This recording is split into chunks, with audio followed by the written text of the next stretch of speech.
आज हम स्टार्ट करेंगे इस चैप्टर का लास्ट टॉपिक। चैप्टर वही डिटर्मिनेंट्स, और आज का जो टॉपिक है वो है एप्लीकेशंस। Determinants and matrices. ठीक है, डिटर्मिनेंट्स और मैट्रिसेस इकट्ठे ही चल रहे हैं, दोनों एक दूसरे के साथ काफी ज्यादा मिक्सअप है, वो आप देख ही रहे हो, है ना। तो डिटर्मिनेंट्स एंड मैट्रिसेस, उन दोनों की मिला जुला कर हम एप्लीकेशंस देखते हैं। एप्लीकेशंस मतलब हम इसे अप्लाई कहाँ कर सकते हैं। आपने पढ़ा हुआ है पहले सिस्टम ऑफ इक्वेशंस का सॉल्यूशन। ठीक, तो एक सिस्टम ऑफ इक्वेशंस मतलब सिर्फ एक इक्वेशन नहीं होती, उसमें दो तीन जितनी भी इक्वेशंस होती हैं। यहाँ हमें ध्यान रखना है, हम सिर्फ स्क्वायर मैट्रिसेस या डिटर्मिनेंट्स की बात करेंगे। तो जितनी भी इक्वेशंस उतने ही वेरिएबल्स होने चाहिए, तभी कुछ इस तरह के हमें स्क्वायर ऑर्डर वाले मैट्रिसेस मिलेंगे। ठीक है, तो एक सिस्टम ले लेते हैं। मान लीजिए हमारे पास ये है a1x plus b1y plus c1z is equal to suppose d1, then a2x plus b2y plus c2z is equal to d2। ये आप अच्छी तरह समझते हैं इक्वेशंस इस तरह से कैसे लिखी जाती हैं। a3x plus b3y plus c3z is equal to d3। मान लीजिए ये आपके पास एक सिस्टम ऑफ इक्वेशंस है। ऑब्वियसली यहाँ पर जो वेरिएबल्स हैं वो है एक्स वाई और जेड, इनकी वैल्यू आपने निकालनी है। जो चीज हमने निकालनी होती है हम उसे एक्स बेसिकली मान लेते हैं। तो हम अगर इन्हें एक मैट्रिक्स में डालना चाहें तो हम उसे वेरिएबल मैट्रिक्स का नाम दे देंगे और वो हो जाएगा मैट्रिक्स एक्स। ठीक है, अब ये जो वेरिएबल मैट्रिक्स है तो इसका मतलब इसके साथ बाकी की चीजें भी हमें मैट्रिसेस की फॉर्म में लिखनी पड़ेंगी, है ना। तो मैट्रिसेस कैसे, मैट्रिसेस एक मैट्रिक्स वो जहां पर हम ये कोफिशिएंट्स लिख पाए और दूसरा ये कांस्टेंट्स लिख पाए। ठीक है, तो आइए देखते हैं। तो सपोज हम ये जो सारे कोफिशिएंट्स हैं इनका एक मैट्रिक्स बना लें और उसे हम कह दें कोफिशिएंट मैट्रिक्स। ठीक है, तो let coefficient matrix A the name, and then this has elements a1 a2 a3, a1 a2 a3, जहां इनकी पोजीशन है बेटा वहीं पर। ठीक है, तो अब इधर नेचुरली सेकंड कॉलम में आ जाएगा b1 b2 b3 और थर्ड कॉलम हो जाएगा c1 c2 c3। ये तो हो गया बेटा कोफिशिएंट मैट्रिक्स। ये x हमने अभी अभी देखा था, ये क्या है हमारे लिए, वेरिएबल मैट्रिक्स। ठीक है, और अब सबसे राइट हैंड साइड पर जो हमारे पास कुछ कांस्टेंट्स दिए होते हैं तो उसको हम लिख लेंगे कांस्टेंट मैट्रिक्स और इसका हम नाम ले लेते हैं, मान लीजिए b। ठीक है, तो ये एक कॉलम मैट्रिक्स है और इसके एलिमेंट्स हैं d1 d2 d3, एक ही कॉलम बन रहा है इसलिए हम इसको कॉलम मैट्रिक्स बोलते हैं, ये आपको अच्छी तरह से पता है। ठीक, और जो हमारा कोफिशिएंट मैट्रिक्स है उसका ऑर्डर 3/3 वो स्क्वायर मैट्रिक्स होना चाहिए। तो writing the equations in matrix form, ये आपको सबको बिल्कुल क्लियर हो गया। अब यहाँ पर थोड़ी सी एक लाइन जो और लिखने की है वो ये कि coefficient matrix multiplied by variable matrix is equal to the constant matrix. तो ये हो गई हमारी इक्वेशन शॉर्ट फॉर्म में। तो पूरा सिस्टम ऑफ इक्वेशंस था, है ना, कौन सा वाला, ये वाला पूरा सिस्टम ऑफ इक्वेशंस हमने किस फॉर्म में लिख दिया, ax इक्वल टू b के फॉर्म में लिख दिया। हाँ, हमें a एक बड़ा सा कोफिशिएंट मैट्रिक्स मिल रहा है, x एक वेरिएबल मैट्रिक्स है और b एक कोफिशिएंट मैट्रिक्स या कोफिशिएंट नहीं कांस्टेंट मैट्रिक्स है। ठीक है, अब हम देखते हैं कि हमें इसका सॉल्यूशन कैसे करना है और इस बात का मतलब क्या है। ठीक है, हमें x की वैल्यू चाहिए तो हमें क्या करना होगा, हम ये पहले देख चुके हैं कि a को अगर कैंसिल करना है तो a इनवर्स से मल्टीप्लाई कर दीजिए। ठीक है, अब जो लेफ्ट हैंड साइड पर ऑपरेशन किया वही तो राइट हैंड साइड पर भी करेंगे। यहाँ पर ये ध्यान दीजिए, ये लेफ्ट हैंड साइड पर मल्टीप्लाई करेंगे अगर लेफ्ट हैंड साइड पर, तो राइट हैंड साइड पर भी हम लेफ्ट से मल्टीप्लाई करेंगे। b इंटू ए इनवर्स गलत हो जाएगा, आप सबको पता है कि matrix multiplication is not commutative. ठीक, बार बार ये बात आपको याद दिलाई जा रही है, तो इस बात का ध्यान रखेंगे, ठीक है। प्री मल्टीप्लाई मतलब प्री मल्टीप्लाई, तो दिस इज प्री मल्टीप्लाई, यहाँ से इधर मल्टीप्लाई कर रहे हैं तो हम यहाँ से मल्टीप्लाई करेंगे। अब A inverse into A identity हो जाता है, identity into x will again give you the matrix x, ठीक है। और यहाँ पर ये हो गया A inverse multiplied by B. अब ए इनवर्स हमने सोल्यूशन निकालना सीख लिया है, हम कैसे निकालते हैं, determinant a 1 upon determinant a multiplied by adjoint of a और मल्टीप्लाइड बाय बी। जैसे ही हम ये सॉल्व करेंगे हमें एक्स मैट्रिक्स मिल जाएगा। अब एक्स मैट्रिक्स में 3 वेरिएबल है, यहाँ भी हमें बिल्कुल मैचिंग उसी ऑर्डर का मैट्रिक्स मिलेगा जो ऑर्डर एक्स का था, और उसमें से हम हर एलिमेंट की वैल्यू लिख पाएंगे। तो फिलहाल आप ये देखिए कि क्या आपको ये बात, इतनी सी बात समझ आ गई है कि एक सिस्टम ऑफ इक्वेशंस यहाँ पर जैसे दिया है, हमने उसको मैट्रिक्स फॉर्म में लिखा और उसके बाद इसका सॉल्यूशन निकालने के लिए हम क्या करेंगे, ठीक है। अगर ये इतना क्लियर हो चुका है तो फिर हम आगे चलते हैं, ठीक है। चले तो let us go on to the exercise based on this topic which is exercise 4.6, ठीक। अब वहां एक्सरसाइज पर जाने से पहले एक बात याद कीजिए, ये 1 अपॉन डिटर्मिनेंट ए ये कब वैलिड होता है, when determinant a is not equal to 0, ठीक है। तो अगर डिटर्मिनेंट a हो गया 0 तो इसका मतलब हम सॉल्यूशन नहीं निकाल पाएंगे ना, तो हम लिखते हैं इक्वेशंस आर नॉट कंसिस्टेंट, हम बिल्कुल आंसर नहीं बता पाएंगे, ठीक है। इसके कुछ 2 केसेस हो सकते हैं, वो हम आज नहीं डिस्कस करेंगे, बाद में बताएंगे आपको।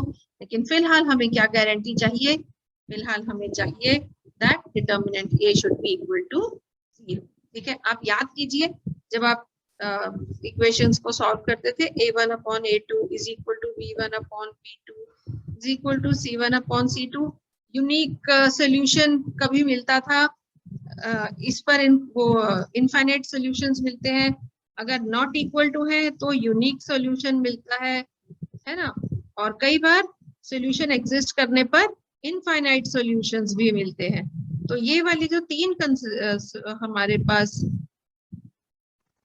कंडीशंस आती हैं, उन 3 कंडीशंस को हम यहाँ भी कहीं ना कहीं अप्लाई करेंगे, बट फिलहाल let us focus on this point where determinant of a is not equal to 0, ठीक है। तो देख लेते हैं एक्सरसाइज 4.6 और इसका पहला ही क्वेश्चन, इसका पहला क्वेश्चन है एग्जामिन द कंसिस्टेंसी, ठीक है। अगर आपने determinant a not equal to 0 दिखा दिया तो आप लिख देंगे द सॉल्यूशन एग्जिस्ट्स, ठीक है जी। ओके, तो let us see the first part. यह है x plus 2y is equal to 2 और साथ ही में इसकी एक इक्वेशन है 2x plus 3y is equal to 3। तो सबसे पहले हम क्या करें, हम वो a यानी कि वो कोफिशिएंट मैट्रिक्स लिख लें, ठीक है जी। तो ये तो हमारे लिए अपने लिए हो गया। तो राइटिंग इन मैट्रिक्स फॉर्म, ये आपके पास बेटा पहला स्टेप होना चाहिए, राइटिंग इन मैट्रिक्स फॉर्म। जब आप मैट्रिक्स फॉर्म में लिख रहे हैं तो आप कैसे लिखेंगे इसे, आपके पास आ गया 1 2, सिर्फ कोफिशिएंट्स लिखिए 2 3, ठीक है। अब आपने लिखना है द वेरिएबल मैट्रिक्स और लास्ट में कांस्टेंट मैट्रिक्स 2 3। ये हमारे पास हो गया a multiplied by x is equal to b। बहुत ध्यान से देखिए और समझिए और कीजिए, ठीक है। तो ax इक्वल टू b ये हमारे पास आ गया।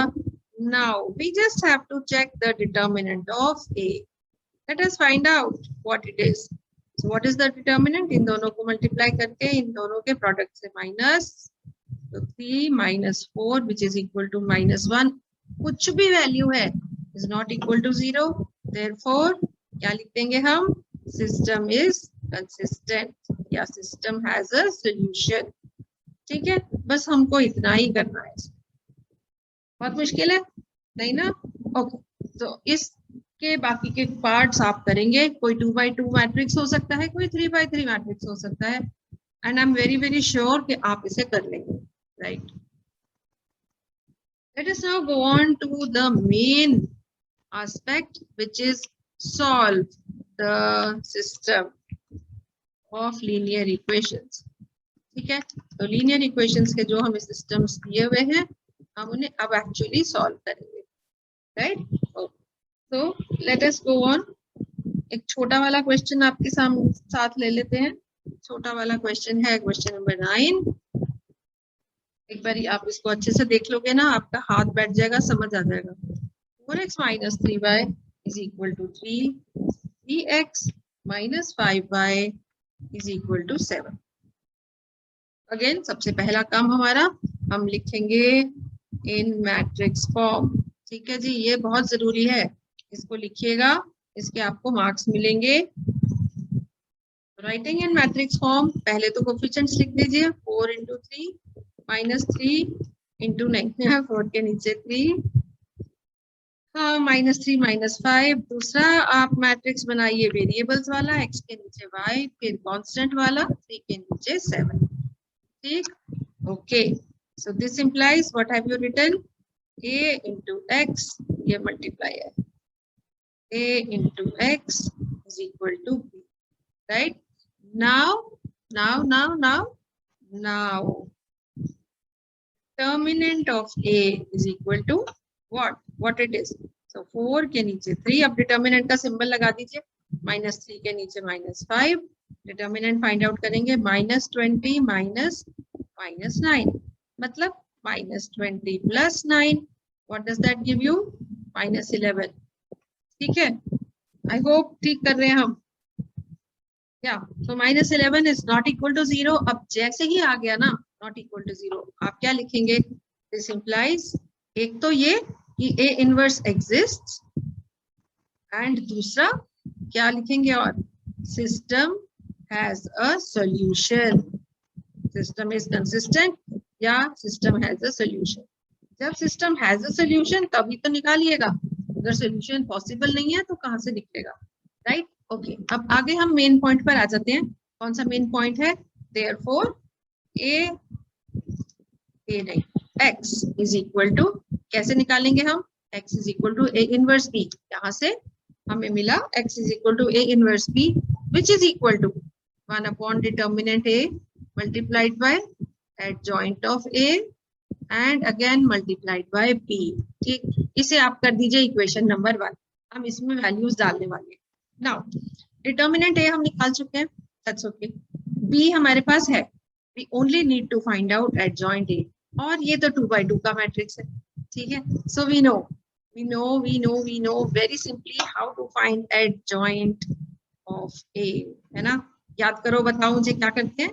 वेरी गुड, तो राइट डायगोनल के एलिमेंट्स को इंटरचेंज कर देंगे, ये हो जाएगा -5 और इधर आ जाएगा 4, और लेफ्ट डायगोनल के एलिमेंट्स को आप सिर्फ साइन चेंज कर देंगे, -3 इधर हो जाएगा और 3 इधर। ठीक है जी, ये बन गया एडजॉइंट है, very simple, by direct method या शॉर्टकट मेथड, कुछ भी आप लिख सकते हैं। So therefore equation 1 gives, what does it give? x y की वैल्यू है x into y, into नहीं, x के नीचे y। 1 upon determinant a, what was determinant a?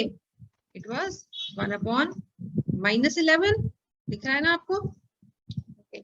Then this is multiplied by the adjoint a, which is -5, -3, 3 and 4, and the matrix B. What is the matrix B? It is 3 और उसके नीचे 7। ये ऊपर देखिए, आपने ये इक्वेशन में था, ये 3 और ये 7। ठीक है,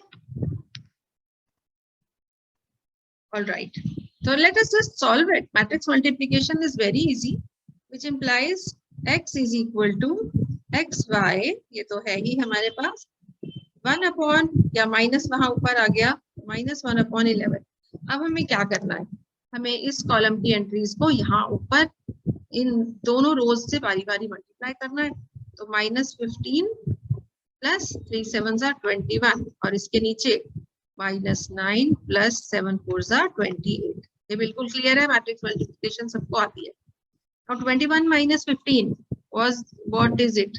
-1/11 तो यहाँ पर है ही, है ना? So this is 6 and what is that? 19। ठीक है, तो अगर हम इसको एज इट इज मान लें कि ये इक्वल है, तो फिर हमारे पास क्या सॉल्यूशन आ जाएगा? देखिए कैसे लिखेंगे।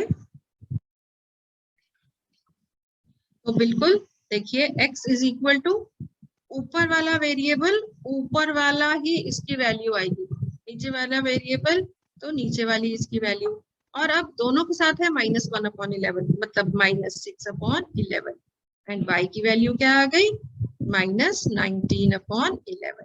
तो प्लीज ये बात ध्यान रखिएगा कि हमें इक्वेशन में x और y फाइंड आउट करने को दिया है, हम मैट्रिक्स फॉर्म में आंसर नहीं लिखेंगे, हमें अलग अलग x और y की वैल्यूज लिखनी होगी। बहुत ध्यान से देखिए, बहुत सिंपल क्वेश्चन, बहुत इजी क्वेश्चन, बिल्कुल भी मुश्किल नहीं है। ये मैंने आपके लिए पूरा क्वेश्चन एक ही लॉट में ला दिया है, एक ही स्क्रीनशॉट आप उसका बेशक ले सकते हैं। ठीक है, so this you can try very quickly, आप इसे कंप्लीट कीजिए। ठीक है, और फिर हम अब चलेंगे अगले क्वेश्चन पर। And the next question that we have is, let's take a 3x3 वाला मैट्रिक्स। ठीक है, a 3x3 वाला matrix could be, I will take with you question number 14 maybe. Okay, let's do question number 14.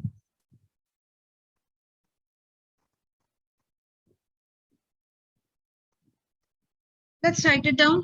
This is x minus y plus 2z is equal to 7. 3x plus 4y minus 5z is equal to -5. Then we have 2x minus y plus 3z is equal to 12. Okay, so we are done with writing the question. And now let us begin. आप में से कौन कौन try करेगा? जल्दी जल्दी बताइए। हाँ, चलिए लिखना स्टार्ट कीजिए। तो सबसे पहले हम लिखेंगे राइटिंग इन, शाबाश, very good, matrix form, very nice.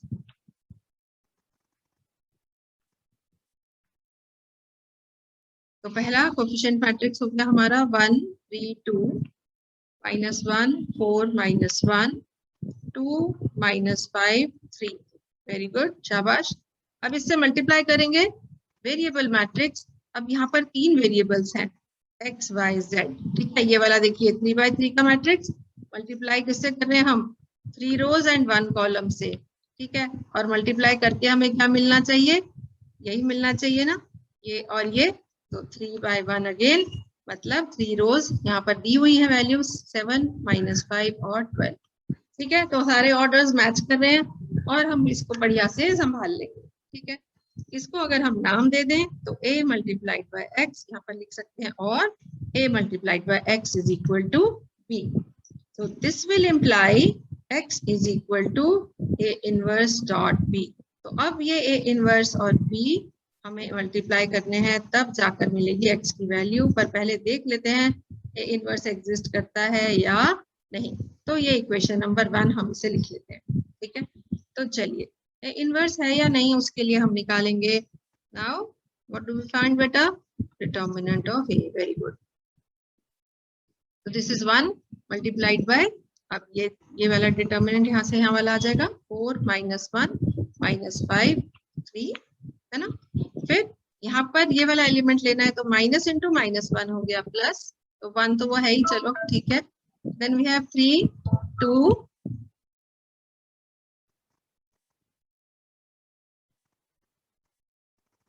and then here we have -5 3। ठीक है, then the third element, और थर्ड रो कैंसिल हो जाएगी ऐसे में हमारी पूरी। so the third element is 2 and determinant है 3 के नीचे 2 4 के नीचे -1, राइट। मैं करके दिखा रही हूँ छोटा छोटा सा, बट ये कैलकुलेशंस आपकी खुद की हो जानी चाहिए जल्दी से। सो 4 3 जा 12 माइनस 5 प्लस इनसे मल्टीप्लाई करने को तो 1 ही है तो कुछ नहीं है। सो 9 माइनस आना चाहिए था बट एक और माइनस है, 9 + 10 और 2 से मल्टीप्लाई हो जाएगा -3 -8। ठीक है जी। so this is 7 plus 19 minus, now this is -11 into 2 -22। ये क्या आ जाएगा आपके पास, 19 + 7 कितना होता है 26 -22 is equal to 4 is not equal to 0। this is very important for you to write। ठीक है, so -4 is not equal to 0। this implies A inverse exists, minus नहीं 4, सॉरी, हाँ ठीक कह रहे हो आप, A inverse exists। ठीक है, अब जैसे ही A inverse exist करता है वैसे ही हमें क्या चाहिए फिर, adjoint of A, और adjoint of A लिखने के लिए हम लिखेंगे सारे कोफैक्टर्स। ठीक है जी। अब कोफैक्टर्स जब हमें लिखने हैं तो हमें कोफैक्टर मैट्रिक्स लिखना है, मतलब उसमें सारे एलिमेंट्स होने चाहिए AIJ। ठीक है, तो चलिए इसे करते हैं आगे।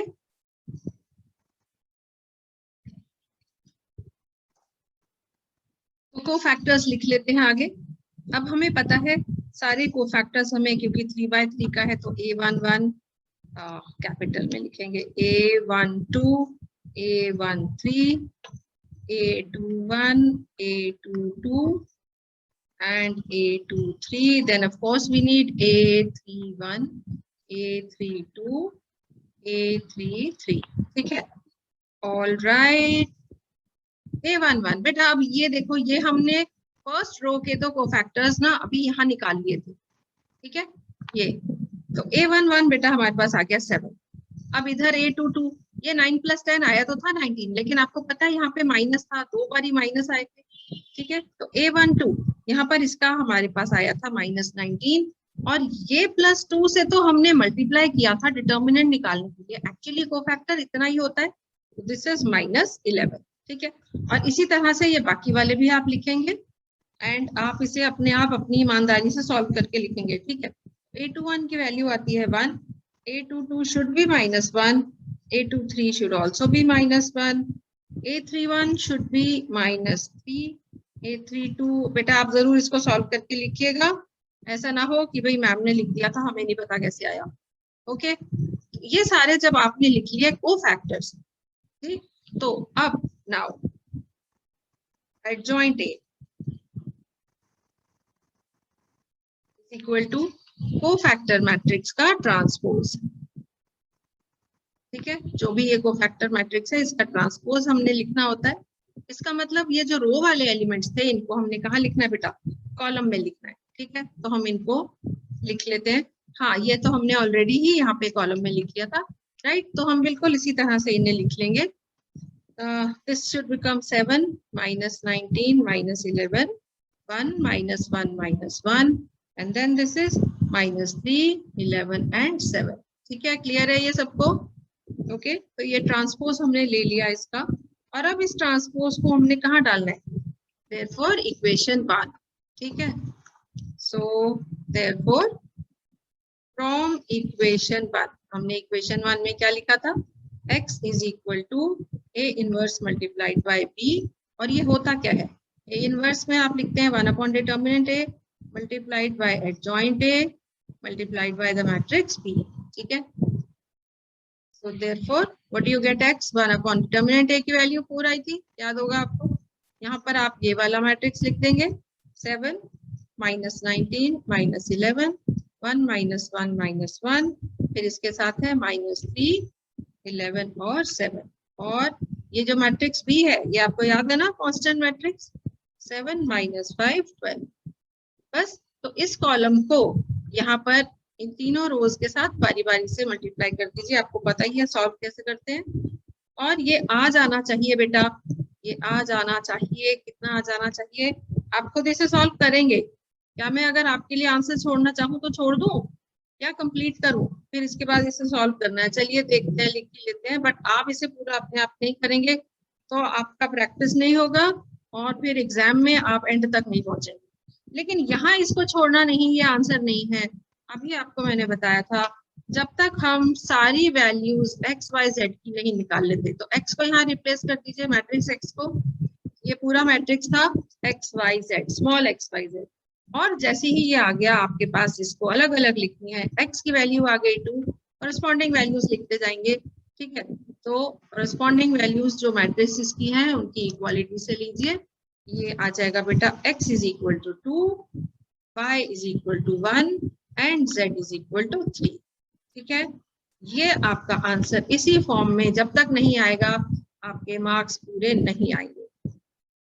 प्लीज इस बात का ध्यान रखिए कि आप अपना आंसर कैसे प्रेजेंट करते हैं, राइट। ओके, तो ये आपका एक और क्वेश्चन हो गया एंड देन ऑफ कोर्स आपने इनको कर लेना है अच्छे से, ठीक है।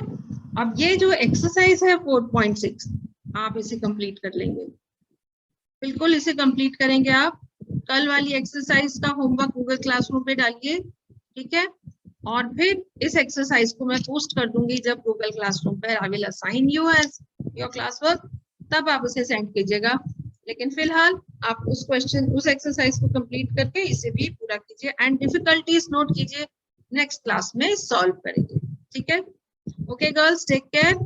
कोविड बिहेवियर प्रॉपरली आप उसे मेंटेन कीजिएगा, follow the strict the guidelines very strictly, ठीक है। Be safe, be happy and keep studying.